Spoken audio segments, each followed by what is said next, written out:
A caixa! Você abriu e agora fudeu! Esse é o Terror Sem Medo podcast. E eu sou a Cal. E eu sou o Fábio. E hoje a gente vai falar sobre Hellraiser.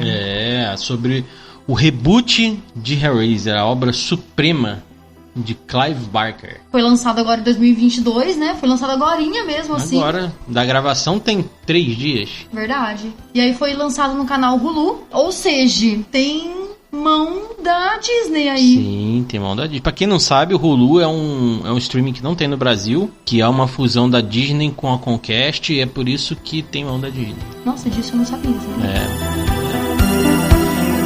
Mas e aí, temos sinopse pro filme? Tem sim. É uma jovem que deve enfrentar as forças sádicas e sobrenaturais por trás de uma enigmática caixa de quebra-cabeças responsável pelo desaparecimento do seu irmão. Pela sinopse a gente já percebe que tem bastante coisa diferente, mas a gente vai discutir isso lá na frente. Sim, exatamente. E onde que a gente assiste no Brasil esse filme, Boulos? Olha, por enquanto a gente, né? Não assiste. A gente assistiu daquele jeito, né? Daquele jeitinho mesmo. Mas só você sabe. É isso aí. Só quem sabe, né? Quem come torresmo sabe do que eu tô falando. Ele estaria no Star Plus, só que ontem eu fiquei sabendo de uma notícia que ainda não sabe se onde esse filme vai ser lançado, porque ele não tem licenciamento no Brasil ainda. Então, eu tava lendo umas notícias sobre isso também. Muito possivelmente ele vá para o MUBI. Até agora é só modo torresmo, modo Gokaiger, modo pirata, onde você achar melhor. Realmente, a gente não sabe onde que vai ser lançado.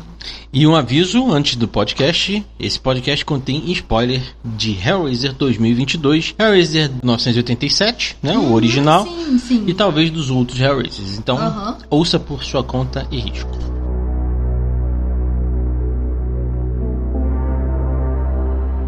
Abolinhos, a gente tava assistindo tudo, né? A gente tava captando um pouquinho da diferença entre esse filme e o original, né? Que é o primeiro filme lá de 87 e tudo tal. A gente vai falar um pouquinho porque ele não é um remake mesmo, né? Isso, ele verdade. Ele é um reboot, né? Reboot. Qual que é a diferença entre, para os nossos ouvintes saberem, qual que é a diferença entre remake e reboot? Remake é quando você pega uma história e você reconta aquela história da mesma forma. Não muda os personagens, muda só coisinhas poucas ali, mas a essência da história é a mesma. Agora traz pra hoje Isso, hoje você em dia, atualiza né? a história. Você atualiza a história, Exatamente. mas não muda nada, assim. Tem a filha, tem o Isso, Frank. teria, se fosse assim, teria, Teria a família do Frank, a filha, a Julia e tudo mais. No caso do Hellraiser é um reboot porque ele tá iniciando de novo a história, só que de um ponto diferente. Né? Então é um reboot. Nossa, ele é bem diferente mesmo, né? E é diferente do livro, então ele não é uma adaptação do livro.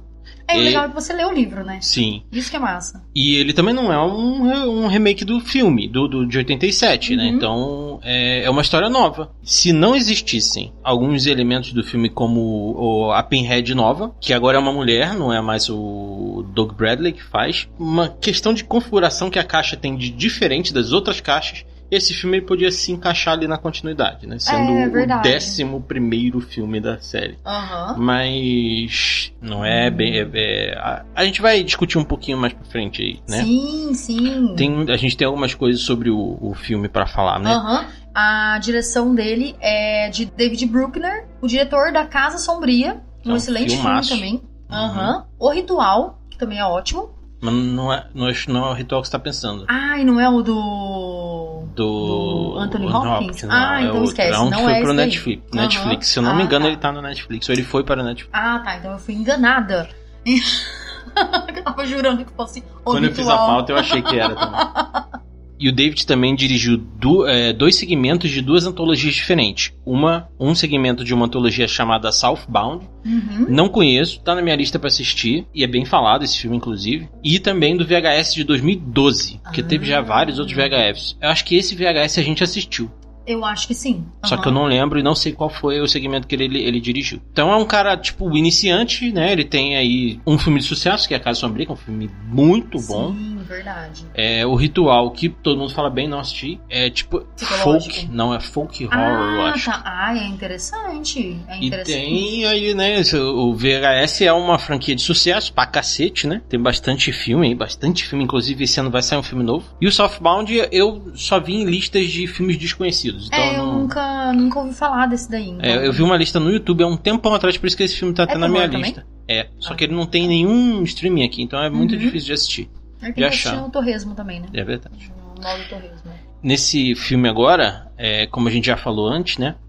O que mudou muito, assim, de cara que você viu no trailer, porque o trailer não entrega nada do filme, isso é muito legal, o filme não entrega nada, é a modificação ali do Pinhead, que é o vilão principal do filme, né? Que aqui nesse filme, ele é chamado de Priest, que seria ali o sacerdote, talvez, um nome mais, né?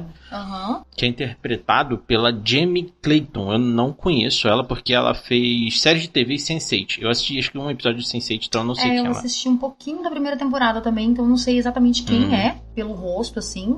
Mas é muito massa, né?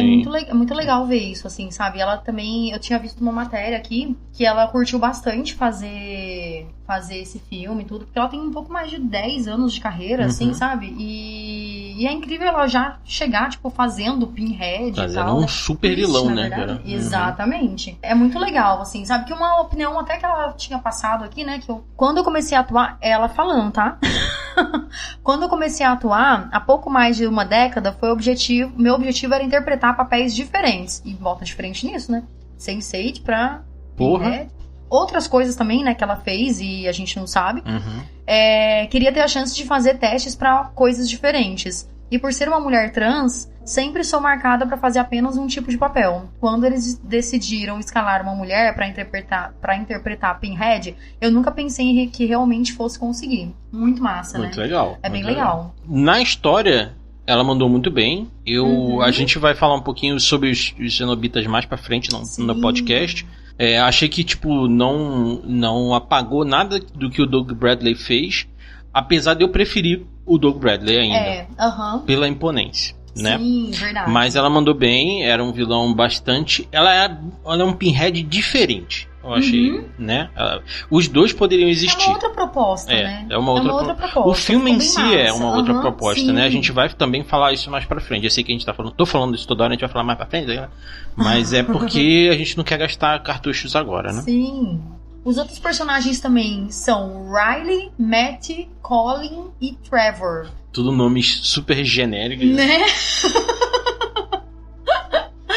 A Liga de Basquete, a Liga de Futebol Americano dos Estados Unidos.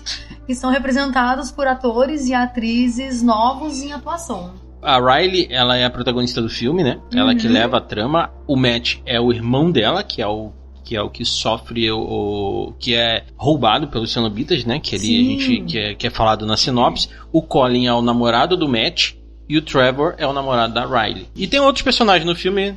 O filme tem poucos personagens. Tem acho que uns 8 ou 10 personagens no máximo, não tem muitos personagens. Por aí, verdade. E aí a gente vai descobrindo, né? Ao longo dos acontecimentos, né?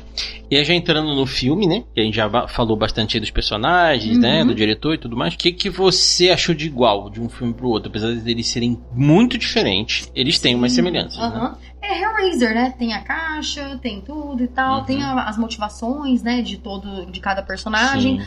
A gente tinha até conversado, né? Enquanto a gente tava assistindo o filme, sem queimar pauta, a gente tava conversando sobre o fato da gente ver muito ali, pra quem lembra, né, do primeiro filme, do nome dos personagens, né, a gente viu muito a Julia e o Frank, né, que era a que traía o marido com o Frank, Sim. né, e aí pra trazer o Frank de volta, tudo tal, a gente viu muito da Riley e o Matt, que no caso, nesse filme agora, eles são 2 irmãos, né, então ela tem essa mesma motivação de ajudar a fazer com que o irmão volte à vida assim como... Pode não ser decrépito, né? Porque vida já não tem mais. É verdade. Apesar da gente não ver... ver só em uma cena o que a Julia via do Frank, né? Que assim, pra quem não conhece o filme original, né? O Frank, ele é o cara que vai atrás da caixa. Exatamente. E ele é morto pela caixa. Depois aparece a Julia e o Larry. que é o irmão do Frank, que vão morar na casa que ele morava. E aí tem uns acontecimentos e tudo mais, e ele acaba voltando à vida, só que ele volta à vida decrépito. Só pele, só músculo e osso. Né? E é nojento pra caramba. É, muito nojento. E aí e a Julia, como ama o Frank, precisa trazer ele de volta. No livro é a mesma coisa, só que o nome do personagem do Larry é Rory. E no livro também a diferença é que a Christie não é filha. A Christie é tipo um interesse romântico também do Larry, sabe? Caramba. Tipo uma amiga colorida, assim. Caramba. E aí também é muito diferente do que acontece nesse filme, né? Esse filme são dois irmãos e é um acontecimento completamente... É um acaso, né? Que acontece na caixa. Sim, verdade, exatamente. Uma coisa que eu acho interessante pontuar, que eu não sei se nesse filme ficou um pouco claro isso, eu não me recordo tanto assim, mas é legal que na teoria dos filmes do Hellraiser, ao longo dos 10 filmes, né, assim, eles são vistos como anjos ou demônios, né? Sim. Porque quando você tem a motivação de realmente abrir a caixa e fazer com que você tenha os seus desejos lá, né, atendidos, você vê os cenobitas como anjos, né? Sim. Aí quando você você pega a caixa pelo acaso e tudo, tal, você vê eles como demônios. Então é muito legal isso, né? Sim, porque o Frank ele via como anjo, né? Ele via aquilo como um desejo atendido. Sim, e pra quem tá aqui também não conhece o que é a caixa, né? A caixa ela é tipo um cubo mágico. E ela tem um nome, né? A caixa de Le Marchand. Caixa de Le Marchand e Configuração dos Lamentos. Que é no filme original. Nesse filme já tem nomes diferentes. Ela tem estágios diferentes, né? É verdade, isso que é muito massa. E aí essa caixa, ela promete que ela vai levar você para um lugar onde você vai sentir prazer e dor como nunca sentiu antes, né? E aí, tipo, esses cenobitas são sadomasoquistas, né? Que fazem... Nesse filme novo, eles não são sadomasoquistas, eu achei. Pode até ter um pouquinho, parece que eles têm, tipo, o resultado, mas não, parece que eles não são a dominatrix. Eles são o resultado do que acontece. Mas do macabro, né? Exatamente. Enfim. Você vê o anterior como o dominador, que eles não estão tão machucados assim, eles estão com a roupa de dominatrix e eles estão fazendo com que você sofra. Isso. Agora, esses de agora, eles são decrépitos. Parece que eles já sofreram e eles estão fazendo você sofrer. Então, eles não são só dominadores, eles também são os dominados. Então, porque eles não estão com aquela roupa imponente. Eu acho que isso que perde a imponência também. Porque você olha e pensa, poxa, você vê toda aquela pele, aquele músculo aparecendo, e eles se parecem muito mais com quem sofre toda a tortura e a morte do que quem faz sofrer. No primeiro filme eram 3, que era o Butterball, que era um cenobita meio gordão. Que tipo, ele tinha os óculos afundados na cara, né? Ele era bem estranho. E tinha o Shutter, que é que ele faz... É o dentinho, né? É o dentinho. Eu tenho muito medo dele. Eu tenho muito medo de... Eu falo pra você sempre, né? Tinha também o Pinhead, que lá era chamado só de cenobita líder. E aí, conforme foi passando os filmes, são 10 filmes, então foi acrescentado muitos cenobitas novos com o tempo. No 3 tem um cenobita que joga CD e tal. É bem tosco isso aí. Agora, nesse filme... Os cenobitas são realmente parece que eles são os torturados, não os torturadores. E tem muito cenobita lá. Eu só sei o Shutter que é o da boquinha. E agora tem um cenobita que na maioria são mulheres, né? Quase todos são mulheres. É verdade. Tem uma cenobita que não tem a parte de baixo da mandíbula, né? Tem uma cenobita que tá toda enrolada na própria pele. Sim. Que também ela faz um som horrível. Que ela faz um som de grito, como se tivesse a garganta furada, Exatamente. Parece que é um som pra dentro. Não é um grito pra fora, é um grito pra dentro. Parece que fez uma traqueostomia e tá tentando gritar, né? Exatamente. Tipo, é bem, bem horrível. Assim, aparecem outros cenobitas rapidamente, em um momento lá, aparecem vários cenobitas que a gente talvez veja, né? São os principais. São os principais, que são mais assustadores, assim, né? Tem uma coisa muito diferente, né? Que é o que a gente falou. Todos eles estão pelados. Nesse filme. Verdade. E aí eles não têm... O órgão sexual não tem todo dilacerado, né? O órgão sexual não dá pra ver, o órgão sexual não tem peito, não tem bunda, não tem nada. Então, assim, eles estão pelados porque não estão de roupa nenhuma, então, tipo, a pele deles... A pele misturado com músculo mesmo, amostra, bem feio, bem decrépito mesmo. Porque o Pinhead no filme inicial, ele usava, tipo, um saião preto, uma roupa preta e tal, todos os outros usavam roupa preta. O Pinhead da Jamie Clayton, ele usa a mesma roupa, ele tem uma configuração muito parecida, só que é tudo pele, né? E aí eu acho que isso empobreceu um pouco o visual, né? Tipo... então, tá bonito, porque assim, não parece que é uma roupa, não parece também que é tudo maquiagem, não parece que é nada. Tipo, realmente parece uma pele mesmo e tal. Mas o fato de não ser mais um ser dominador faz com que você tenha um pouco de... Como é que fala? Parece que tem pena. Empatia. E pena. Porque sabe que eles sofreram... Porque no final tem o... Já falando do final, mostra a transformação de uma pessoa num cenobita. E aí a gente vê o sofrimento. Isso nunca tinha sido mostrado dessa forma, né? E aí a gente vê um sofrimento tipo... Cara... Aí você fala, caralho, que dá pena desse personagem. Então... Eles humanizaram bastante o cenobita. Não sei se essa foi a proposta. Se essa foi a proposta, atingiu, porque realmente a gente ficou com aquela empatia com os cenobitas mesmo, né? Não aquela empatia de, nossa, mas... Coisa que os outros filmes anteriores, eles não faziam isso, né? Não. Eles tentaram humanizar depois mostrando o passado de um, o passado de outro. O Pinhead, que ele era um veterano de guerra que encontrou a caixa. Eles tentam dar uma humanizada. Acho que o Butterball, que é o gordão, ele era uma criança. Sim, tal. Então eles tentam ser mais bem de leve. Nesse filme não mostrou o passado de ninguém, mas realmente humanizou. Parece que eles arrancaram a roupa dos cenobitas. Os cenobitas... tipo, também sofreram, sabe assim? Então, tipo, assim. E assim, eu acho que uma pessoa pelada, ela é vulnerável.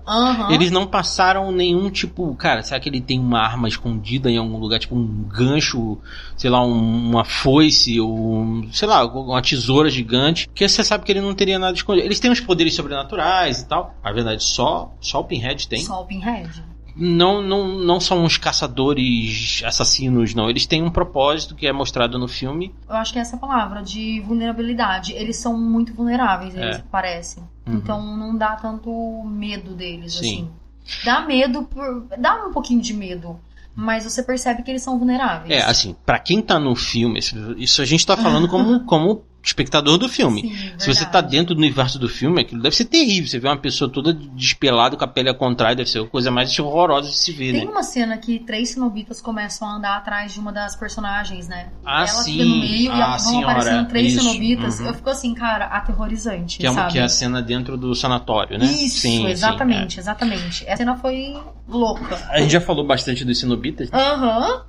Vamos entrar na trama do filme. Esse filme de 2022, um cara chamado Mr. Void, ele quer que as pessoas abram a caixa. Então ele comprou a caixa de uma pessoa e aí ele deu uma festa, né, para pegar selecionados dessa festa, para que esses selecionados virassem isca e abrissem a caixa. O que já tem de diferente no começo desse filme? Quando abre a caixa, tem uma garrinha que sai da caixa e fura a pessoa. É isso mesmo. E aí a caixa é alimentada com o sangue da pessoa e aquela pessoa é marcada e ela que vai ser pega pelo cenobita. É como se fosse realmente uma marca. Eles até falam sobre isso, né? Que você foi marcado e você vai ser caçado. E é realmente caçado, né? Realmente caçado. Não tem o que fazer. Passa 6 anos, né? E essa caixa vai parar na mão da Riley. Por um acaso, ela vai fazer um roubo ali com o Trevor. Porque ela é uma... isso. Ela é uma pessoa que tá em reabilitação, mas ela arrumou esse namorado, o Trevor, que acaba tirando ela da reabilitação. Porque, teoricamente, uma pessoa na reabilitação, ela não pode ter relacionamento durante um tempo e tudo, né? Porque isso acaba não ajudando muito, né? E esse cara, assim, ele usava muita droga e aí acabava não ajudando muito nesse processo dela. Aí eles conseguem essa caixa, né? Infelizmente, quem consegue abrir a caixa é o irmão dela, né? Então, e aí, o irmão dela é o primeiro e na verdade, é o último, né? Porque ele... Assim, ele é o primeiro da história pra gente, mas ele é o último de alguma outra coisa que a gente descobre no final do filme. Mais ou menos. Porque eu achei que não ficou tão explicado por que ele não foi assassinado. Ele foi levado pra ser um cenobita também. Então, eu fiquei na dúvida, porque no começo do filme mostra a caixa no ciclo final. Mas depois ela volta no ciclo inicial, que ela é quadradinha lá. Que é como a gente conhece na caixa anterior. Então, será que não foi um novo ciclo? Porque eles abriram de novo, pode ser. E aí, pra chegar até o final, e ele viraria um cenobita. E na verdade, quem vira o cenobita é outra pessoa no final. Sim, porque no final, você pode ter um desejo realizado, né? E o desejo realizado foi pra ele voltar. Ele foi o sacrifício pra poder ser dado. Exatamente. Então eu acho que o ciclo se fechou 6 anos atrás, e aí voltou naquela caixinha quadradinha lá. Sim. Isso eu achei um problema, assim, do filme. Porque isso ficou muito mal explicado. O porquê o Matt não morreu de vez, não foi dilacerado de vez. Porque a gente não vê ele sendo pego. É, verdade. Então a gente não sabe o que acontece. É porque, assim, todo mundo que tava sendo pego, eles sumiam, lembra? No carro também, que aquela... A outra sim, mas todos que eram pegos mostrava a morte. Mostrou a morte da menina que morava com eles lá, que eu não coloquei o nome dela porque ela aparece, sei lá, 5 minutos do filme. Sim. A mulher que trabalha pro Sr. Void, ela também, tipo, mostrou ela morrendo. Sim, ela foi cercada pelos cenobitas e acabou. Sim. É porque depois eles falaram assim que ela não foi encontrada mais, né? Que ela sumiu e tal, tudo. E porque eles meio que vão pra um outro plano, eles né? Somem, e é engraçado porque, tipo, eles somem, mas o sangue fica, né? Sim. E eles somem, tipo, na frente de qualquer um, né? Sim, acho que ninguém viu o que acontece, só ele, só a própria porque pessoa. Todo mundo conseguiu sumir sozinho, né? Que ele tava no banheiro sozinho, o Matt, né, tava no banheiro sozinho, então ele sumiu, ninguém viu. Essa mulher também do sanatório também, ela também sumiu e ninguém viu. Mas só essa menina que morava na casa do Matt mostrou pra gente o que aconteceu, porque tava todo mundo junto, né? E assim, por que eu achei mal explicado a questão do Matt? Por que o Matt ficou vivo, entre aspas, até o final do filme? A Riley via ele. Eu acho que era mais a questão da memória, sabia? Preservando a memória por conta dele ter pessoas junto com ele, porque aquela mulher do sanatório, ninguém se importava com ela tava sozinha lá. Aí tinha pode ser. O próprio Void também, né? Que também era uma outra pessoa que não tinha morrido, né? Por conta dos cenobitas, mas também era uma pessoa isolada. As outras pessoas que também morreram na mão dos cenobitas também eram pessoas meio isoladas, assim, né? Eu achei estranho porque, primeiro de tudo, né? Ele foi a segunda morte que mostrou pra gente, porque a primeira foi o cara que o Void sacrificou. Que a gente viu ele morrendo, os cenobitas puxaram ele, né? Verdade. Então a gente viu ele sendo puxado. A mulher que trabalhava pro Void, a gente viu ela sendo pega pelos cenobitas, e ele não. Ele fez o barulho do Vecna, né? Que esse filme, quando os cenobitas vão aparecer, o barulho é do Vecna, qual do Vecna. Eles até falam, até comentam sobre, não sobre o Vecna, mas comentam o sino. Que faz aquele barulho que é assim. E assim, não mostra ele. Então eu falei, porra, eu não sei o que aconteceu, você não mostrou pra mim, entendeu? Você não me mostrou, não me contou. Então, tipo, pra mim ele ficou suspenso. E eu acho que eu só tô deduzindo, porque isso o filme não falou pra gente. Quando chegasse ao final do ciclo lá da caixa, né? Que a caixa vai mudando, ela tem 6 estágios diferentes, né? Ela vira 6 formas diferentes. Que a primeira é uma caixa e ela termina tipo um balão. Losango em 3D. Quem joga The Sims sabe. Tipo o símbolo do The Sims, que fica em cima do Sims, né? Isso, exatamente. É exatamente isso. E eu acho que ao final daquilo, se o Void, porque o Void tá vivo, como a gente já comentou, né? Ele não aparecesse no final de novo, quem ia virar o cenobita era o Matt, e não o Void. Talvez uma nova visualização, ou então o pessoal que tá ouvindo queira comentar, mas achei isso positivo, porque ficou, tipo assim, ficou a interpretação, beleza, eu tô interpretando de um jeito, você já vê de outro. Sim, verdade. Beleza, né? Mas seguindo na história... enquanto você tá falando, eu tô pensando aqui, tipo, eu tava lembrando das cenas dos filmes, do filme aqui, e realmente, ele não deixa explicado, mas pra mim, o lance da aparição do Matt. Sabe o que eu fiquei pensando agora que você estava falando sobre a questão do Matt? É porque eu não lembro se todo mundo queria a caixa ou se bem que não, né? Muita gente foi pega de surpresa, assim. Não, né? E o Matt é capturado, mas não foi ele que reformulou a caixa para nova configuração. Foi a Riley. E ele se cortou no fiozinho que estava em pé. Então o cenobita foi sempre atrás dela, falando pra ela: você quer alguma coisa, você quer ele de volta, você tem que me dar o sangue de todos os outros. E é isso que ela faz, igual a Júlia fazia no filme original, né? É isso que a gente pensou, que ela tinha pinta de Júlia mesmo, né? Sim. A atriz até visualmente lembra um pouco também a Júlia. Por isso que ficou muito confuso pra mim. Porque o Cenobita parecia, você tem que fazer isso pra você ter o seu desejo, não sei o quê. E aí vão aparecendo coisas, ela vai descobrindo coisas, vai descobrindo sobre as configurações, pra que serve. Outras pessoas vão abrindo, outras pessoas vão morrendo, né? Até o momento que a gente descobre que o Trevor tava envolvido, né? Ali. Caralho, e desde o começo, desde o começo. Ou seja, aquele roubo que tava rolando lá não foi um acaso. Tipo, descobrimos um cofre dentro de um container. Não, eu sei desse cofre. Será que é por isso que tava fácil de abrir? Acho que sim. Porque a gente esqueceu, né? Verdade. Eles abrem um cofre, né, cara? Como é que você... Cara, se é um cofre é assim, muito tipo, difícil. Tanto é que quando ela pegou a marreta, eu olhei pra cara do Fábio e falei assim, mano, mas...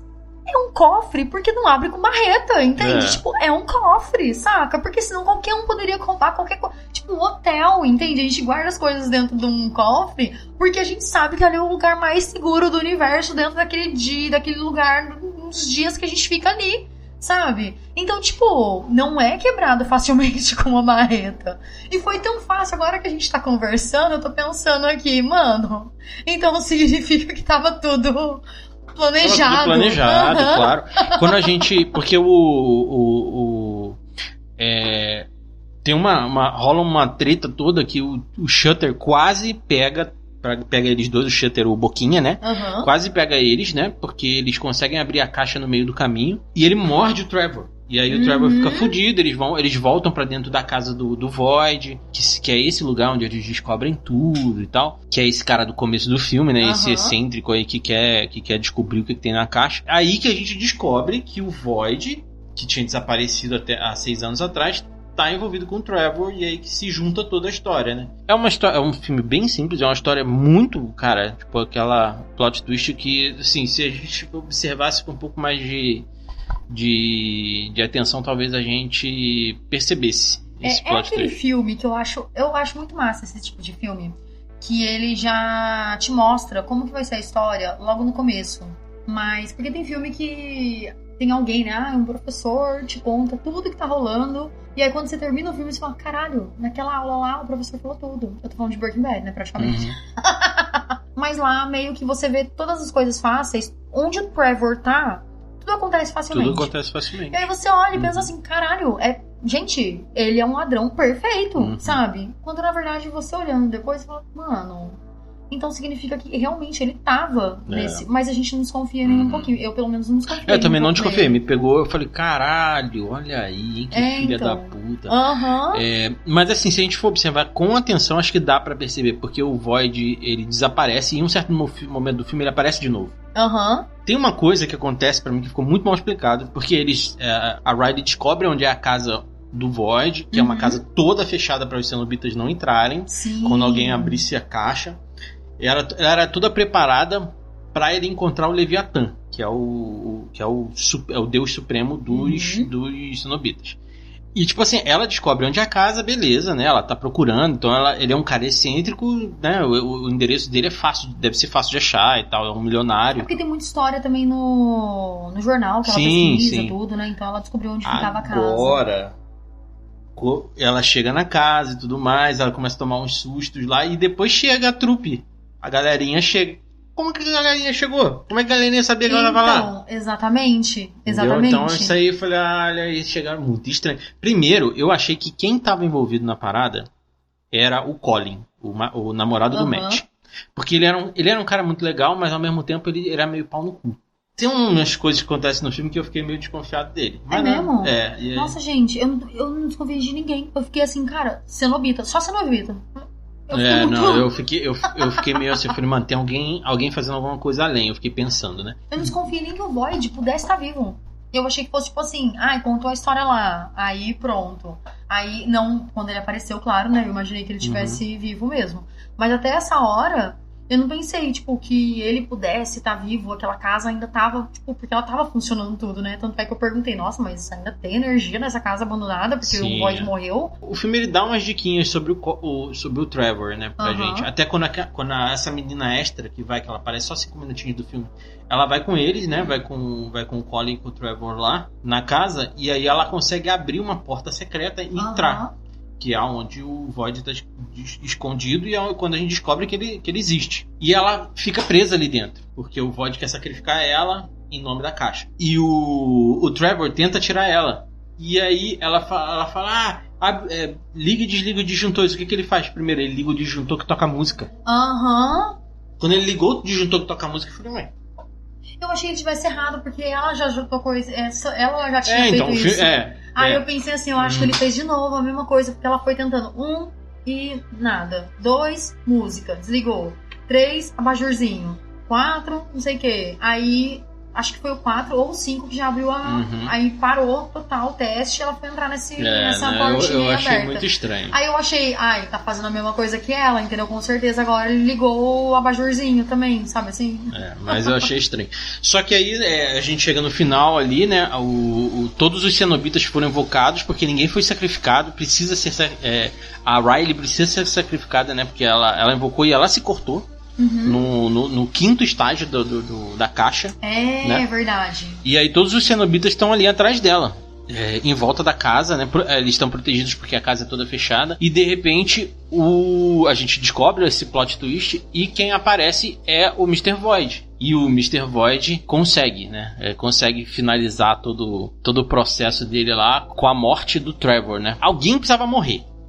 O Colin quase morreu, mas ficou muito fodido. E aí quem acaba morrendo é o Trevor. Assim, a gente não tá entrando em todos os meandros do filme. Então, né, a gente não tá aqui pra contar o filme. Exatamente. O Mr. Void, ele é levado, né, pelo deus dos cenobitas lá, né? E aí depois a gente vai ficar sabendo que eles viram cenobita. É verdade. E só sobra a Riley. E aí ela tem uma opção, né? Tem aquela opção. A última formação da caixa, né? O último ciclo da caixa lá, do formato, eles estavam querendo que ela desejasse que o irmão dela voltasse. Mas, na verdade, ela quebrou o que a Julia fez com o Frank. Que a Julia queria que o Frank voltasse. E no final ela quebrou, tipo, esse karma do Hellraiser. Falando que ele tá morto e ele vai continuar morto. Sim. Então aí foi a hora que... Eu não lembro o que acontece com os cenobitas nessa hora. Eles vão embora. Eles vão embora, só né? some. Mas aí a gente vê o Void se tornando cenobita e tudo, e o Matt realmente reaparece, mas é bem a questão de memória e tudo e tal. Mas ele continua sendo uma pessoa morta, assim, sabe? Ele não volta sendo uma pessoa que precisa de corpos e tudo e tal. Eu não sei se esse filme vai ter uma continuação por conta disso, mas pelo menos a gente sabe que nesse filme acabou aí, porque terminou os ciclos das caixas, assim. Mas porque o Void, ele também fez um pedido, né? Ele queria ser curado, que ele foi empalado com alguma coisa, né? Verdade. E ele queria ser curado, e aí quando ele solicita a cura, o cenobita desse filme, ele é tipo o mestre dos desejos. Quando você faz um desejo, você tem, tipo assim, putz, eu queria ficar rico. Aí só você tem todo o dinheiro do mundo e ninguém tem mais nada. Tipo, acabou tudo, sabe? Você ficaria assim, né? Aí você é o mais rico do mundo, mas não tem empresa pra você comprar nada, não tem... Não, e todo mundo começa a pedir dinheiro pra você, né? Porque exatamente. se tá todo mundo pobre... Você vai virar um alvo, né? Exatamente. Então tem sempre o payback ali, né? E aí o payback dele é ser levado, né, pra virar um cenobita. E aí a Riley, ela vê isso. E aí ela fala pro cenobita: eu não vou trazer meu irmão de volta porque eu sei que todo desejo tem um payback. Eu esqueci a palavra que ela fala. Tem uma recompensa ruim. Tipo isso. Assim, né? Seria uma recompensa ruim. Uma consequência. Tem uma consequência, né? E aí, ela só não trouxe o irmão dela porque ela sabia que ela ia se fuder. Não, porque assim, ele queria... Eu não lembro o que ele desejou realmente, mas ele tinha uma máquina no peito dele, né? E essa máquina foi se desfazendo enquanto ele estava vivo. E aquela máquina fazia com que ele respirasse, com que o coração dele batesse e tudo. É tipo como se fosse um Homem de Ferro... na vida real, sabe? Não é bonitinho, sabe assim? Aquele homem negócio de ferro mesmo. Então foi... Você via mesmo, né? Tipo, a parte de dentro do corpo dele e tal, ele morrendo na sua frente Realmente, né? Eu acho que qualquer um ia querer que a pessoa que sumiu continuasse sumida. Sim, então ela viu, né, isso, então ela decidiu realmente não trazer o irmão dela de volta e deixar ele morto, né? E assim, eu não sei se o filme vai continuar com ela. Aparentemente não, porque não ficou nada em aberto dela. É verdade. Escolheu que o irmão dela não vivesse, beleza. Eles falam em algum momento que ela tem alguma coisa especial. Só que não ficou claro isso. Então, eu não sei se a coisa especial é por conta do primeiro formato da caixa. Ela sempre conseguia fugir dessa caixa. Ela sempre conseguia fugir dessa lança, né, que abre ali, que sempre fura e pega o sangue de quem vai ser a próxima vítima, no caso dos cenobitas. Mas eu não sei se é por conta disso mesmo, sabe? Os desejos deles não foram atendidos, porque eles tinham esse desejo de realmente pegar essa menina, né, a Riley. E não conseguiram. E tem uma coisa que eu achei uma mudança primordial, assim, em tudo aqui, no conceito, né? Primeiro que além das caixas terem as modificações, no filme original, a pessoa sempre ia atrás dos cenobitas, porque ela queria o que os cenobitas tinham. Nesse filme é o contrário, né? Pelo menos com esses personagens, né? Eles brincam com a caixa como se fosse um brinquedo, e aí acaba acontecendo, né? E aí os cenobitas precisam ir atrás deles, né? Então, assim, o filme ele é bem sinistro mesmo. Eu tive uns pesadelos no dia. Além de ter sido aquele pastelzão cheio de óleo que a gente comeu, eu também tive uns pesadelos, mas não fiquei com medo. Ele pode se categorizar realmente um terror sem medo, né? Ele é um terror que não dá medo. Ele é realmente um terror sem medo. Mas você fica bem tenso, né? Porque ele é bem gore. Bem gore. O que eu gostei no visual do filme, a questão da gente ter a caixa, né? A caixa tem uma estrutura, tem todo um desenho, né? Em relevo e tudo e tal. Todo filme, ele segue essa estrutura da caixa. A casa mesmo, né? Ela é toda protegida com uma estrutura que lembra um pouco a caixa de Le Marchand. Sim. O apartamento do Colin, que a Riley mora no apartamento do Colin, não, do Matt. Isso. A Riley mora no apartamento do Matt e a estrutura de fora do prédio, né? Do corredor do prédio dele parece que tá dentro da caixa, né? Nesse filme tem muito vitral também, né? Sim. E o vitral lembra um pouco, porque tem vários desenhos. Tem uns desenhos que a gente consegue detectar quais são. Terror sem medo ou terror com medo? Esse é um terror sem medo, mas é um terrorzão. Verdade. Esse é um filme, ele é um filme muito bem feito. De muitíssima qualidade. Caralho, muito mesmo. Desses reboots remakes que vem acontecendo aí de Jason, Fred, Chuck e todas essas outras coisas que a gente assiste aí, cara, pra mim esse é o melhor de todos. Agora que a gente já definiu que esse filme é um terror sem medo, agora a gente pode chegar na notinha do filme, né? Lembrando que a gente vai dar notinhas de 0 a 5. Isso, né? Verdade, só explicando, né? A gente explicou no nosso teaser lá que a gente sempre vai dar uma notinha pro filme. A gente vai dar sempre com a nossa calculadorinha aqui pra gente ver qual que é a nota do filme geral, de 2. Por enquanto somos 2, né? Quando tiver mais pessoas vai ficar mais difícil de fazer cálculo. Exatamente. E a minha, eu vou dar 4.8. Por conta do... Eu sou muito boazinha, né? Mas por conta dos cenobitas mesmo, sabe? Eu tava esperando... Tirou 0,2 por causa dos cenobitas. Isso, eu sou boazinha. Por conta dessa questão mesmo de, tipo, não ter tanto esse visual BDSM, assim, sabe? Que eu tava esperando um pouco, assim, sabe? Eu acho que eu fiquei um pouco... Eu senti eles muito vulneráveis, assim, muito... Eu senti um pouco de empatia ali, sabe, assim? Então, eu queria ter mais medo deles. Sim. Mas eu gostei do filme todo, assim, sabe? Tipo, todo. Fotografia, história. O filme é bem... Tem a trilha sonora original que toca várias vezes em várias coisas diferentes. É verdade. Que o pessoal deve estar ouvindo agora um pedacinho, que a gente não pode tocar muito com a trilha sonora original. Mas a minha nota... Eu vou dar um 3.5. Nossa senhora, eu achei que eu tivesse sendo meio ruim quando você fez essa cara. Não, mas 3.5 não é ruim, pô. Não, eu sei, mas só que você fez uma cara de tipo, quando eu falei 4.8, eu falei, nossa, ele vai vir com 5, hein? Não. 5 tem que ser um filme perfeito, não. O filme ele tem uns problemas aí, tipo, tem coisas que eu fiquei bastante confuso no filme. Talvez quando esse filme sair pra gente aqui oficialmente, né, eu queira reassistir ele dublado pra não precisar ficar prestando atenção na legenda e prestar atenção mais no filme, porque eu sou um cara de filme dublado, que eu gosto bastante de assistir filme dublado. E, cara, a questão dos cenobitas, assim, tipo, deles não serem ameaçadores, isso foi, pra mim, eu gostaria... No trailer eles parecem muito mais ameaçadores do que no filme. É verdade. Acho que a gente pode finalizar. Nosso veredicto aqui, entre as duas notas, foi 4.2. Olha aí. Lembrando que não é a nota suprema. Você pode ter a sua escolha. Depois você diz aí pra gente nos comentários quanto que você achou, né? O que você achou do filme, quais são as suas considerações. Sim, exatamente. A gente quer saber a opinião, né? Porque, mano, é um filme novo, um reboot, né? De um clássico. De um clássico que tem 10 filmes, né? 10 filmes, é mesmo. E o filme tem aí, ó. Se eu sou de 85, eu tenho 37. O filme é de 87. Ele tem 35 anos. 35 anos. Ó, e fica a recomendação. Assista pelo menos o primeiro. Que é um filmaço.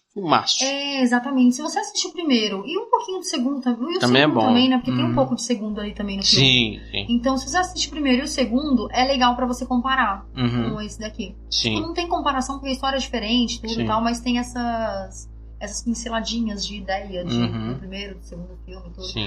Eu super indico assistir todos, assim, porque é bem, bem foda. A gente tava na vibe, né, no começo do nosso namoro, a gente tava na vibe de assistir todos. A gente assistiu até o 3 ou 4, não lembro, a gente parou porque tava muito... Caralho, não aguento mais. Mas é engraçado que o quinto ou o sexto, que eu não lembro onde que a gente parou exatamente, era uma outra proposta já de filme e a gente pensou, poxa, a gente podia ter continuado porque seria um respiro nessa história. Porque é bem pesado mesmo quando você pega pra assistir todos de uma vez e não assistir nada além disso. Uma hora a gente talvez aborde aqui brevemente a franquia, talvez a gente reassista os filmes e fale, né? Exatamente. Eu só recomendo ir com cuidado no último, o Judgment, que é ele saiu acho que em 2017, que tem aquela cena do vômito lá, que aquilo lá é... Nossa, não lembro Nossa, eu não vou contar, é muito nojento. Muito nojento. Ó, todo mundo vai querer saber agora. Então procura, assiste o filme, eu acho que ele tá no Prime, se você tiver estômago. Mas é isto, gente. Espero que vocês tenham gostado do nosso episódio aqui sobre Hellraiser 2022. É um filme que a gente recomenda muito, assim, pra vocês assistirem. E onde que os ouvintes podem nos ouvir? Bom, você que tá nos ouvindo aí, você já deve ter encontrado a gente, mas se você quiser passar a palavra do Terror Sem Medo, a gente tá no Spotify, no Anchor, Amazon Music, no Castbox, Google Podcast. E se você tem um tocador de podcast aí que eu uso, Pod Addict, a Cal também usa Pod Addict, você pode encontrar o nosso feed por lá. Terror Sem Medo. É isso aí, procura aí, Terror Sem Medo. Procura como Terror Sem Medo que você vai achar a gente aí nesses aplicativos de podcast. E nas redes sociais a gente tá no Instagram, @terrorsemmedo13, tudo junto. E no nosso e-mail também, você pode mandar um e-mail pra gente, conversar com a gente, tudo tal, no terrorsemmedo13@gmail.com. E o nosso próximo episódio, qual que vai ser? Halloween Ends. Halloween Fins. Halloween Fins. Tá bom, gente. Depois dessa piada toda. Até o próximo Terror Sem Medo, gente. E fiquem longe dos cubos mágicos.